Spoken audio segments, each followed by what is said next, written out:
ସେଠିକି ଯାଇ ଯାହା ଦେଖିଲି ମୋ ମନ ଉଣା ହେଇଗଲା। ସେ ଝିଅ ଭଳି ନୁହଁ, ଲାଗୁଥିଲା ବୟସ୍କା। ସାମାନ୍ୟ ଶିଥିଳ ଓ କଳା ଦାଗଯୁକ୍ତ ଚମ। ଦୁଇ ହାତ ଓ ମୁହଁସାରା ବିନ୍ଦୁ ବିନ୍ଦୁ କଳା କଳା ବୟସର ଦାଗ। ଗାଲରେ ମାଂସ ନାହିଁ। ଭିତରକୁ ପଶିଯାଇଛି ଆଖି। ଆଖି ତଳ କଳା। ବୁଝିଗଲି ଇଏ ବି କ୍ୟାନ୍ସଲ। କୌଣସି ପ୍ରକାରେ ବି କାକାଙ୍କୁ ପସନ୍ଦ ହେବ ନାହିଁ। କିନ୍ତୁ ବାପା ଓ କାକା ମନକୁ ପାଇଲା ଭଳି ତା ସହ ଖୁସିରେ କ'ଣ ସବୁ ଗପୁଥିଲେ। ଜେଜେମା ବି ମଝିରେ। ବୟସ୍କା ଝିଅ ହସି ହସି କ'ଣ ସବୁ କହୁଥିଲା। ମୋ ମନ କିନ୍ତୁ ମୋଟେ ଭଲ ନଥିଲା। ସଭିଙ୍କୁ ସମ୍ମାନ ଜଣାଇ ଯାହା ବସିଥିଲି ଚୁପଚାପ, ନହେଲେ କେତେବେଳୁ ସେ ଜାଗା ଛାଡ଼ି କୁଆଡ଼କୁ ଛୁ ମାରି ସାରିଥାନ୍ତି। ସଭିଏଁ ସିଙ୍ଗଡ଼ା, ମିଠା, କଦଳୀ ଆଦି ଜଳଖିଆ ଖାଇବାରେ ବ୍ୟସ୍ତ ଥିଲେ। ବାପା କାକାଙ୍କ ଭିତରେ କ'ଣ କଥାବାର୍ତ୍ତା ହେଲା କେଜାଣି, ମୋତେ ଓ ସେ ଝିଅକୁ, ଦୁଇ ଅପରିଚିତଙ୍କୁ ପଠାଇ ଦିଆଗଲା ଛାତ ଉପରକୁ ନିରୋଳାରେ କଥା ହେବାକୁ। ସେ ରହସ୍ୟ ମୁଁ ବୁଝିପାରୁ ନଥାଏ। ତା ସାଙ୍ଗରେ ପୁଣି ମୋର କି କଥା, କି କାମ ମୁଁ ଜାଣିପାରୁନଥାଏ। ମୋତେ ଭାରି ଚିଡ଼ି ମାଡ଼ୁଥାଏ। ସେ ପ୍ରଥମେ ଆରମ୍ଭ କଲେ ମୁରୁକି ହସଟି ହସି। ମାମା, ମୁଁ ତୋର ପସନ୍ଦ ହେଇଛି ତ?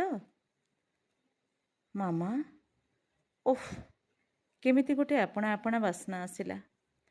ଜେଜେମା ମୋତେ ଚଣ୍ଡୀ ବୋଲି ଡାକେ। ସେଇଠୁ ଅଲଗା ଏକ ବାତ୍ସଲ୍ୟ ମମତା ଫୁଟି ଉଠେ। ବୋଉ ଗଲା ପରଠୁ କିନ୍ତୁ କାହାଠୁ ଶୁଣିନଥିଲି ଏମିତି ମିଠା ଡାକଟେ।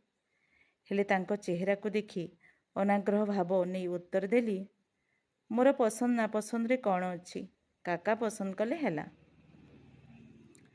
ସେ ମୋତେ ପାଖକୁ ଟାଣି ନେଲେ, ଖୁବ୍ ପାଖକୁ। ଆଉଜାଇ ନେଲେ ଛାତିରେ, ଆଲିଙ୍ଗି ନେଲେ ଆଦରରେ। କପାଳରେ ଚୁମାଟେ ଦେଉ ଦେଉ କହିଲେ, କାକାଙ୍କ ପାଇଁ ନୁହଁରେ ମାମା, ବାପାଙ୍କ ପାଇଁ ଏ ପ୍ରସ୍ତାବ। ତୁ ମୋତେ ବୋଉ ବୋଲି ଗ୍ରହଣ କରିବୁ ତ?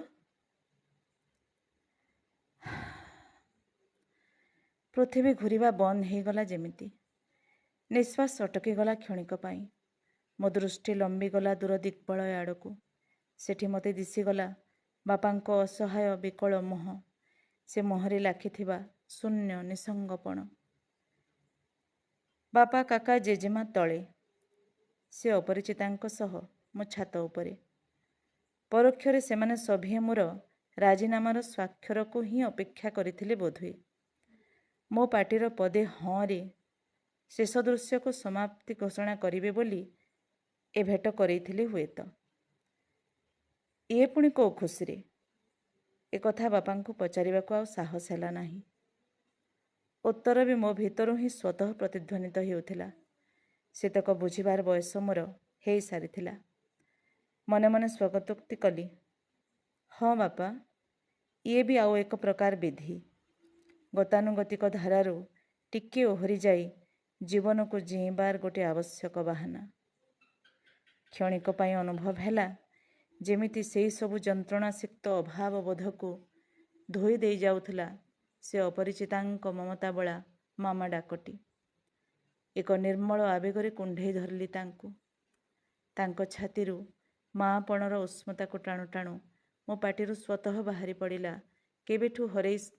କେବେଠୁ ହରେଇଥିବା ସେ ମିଠା ଡାକଟା, ବୋଉ।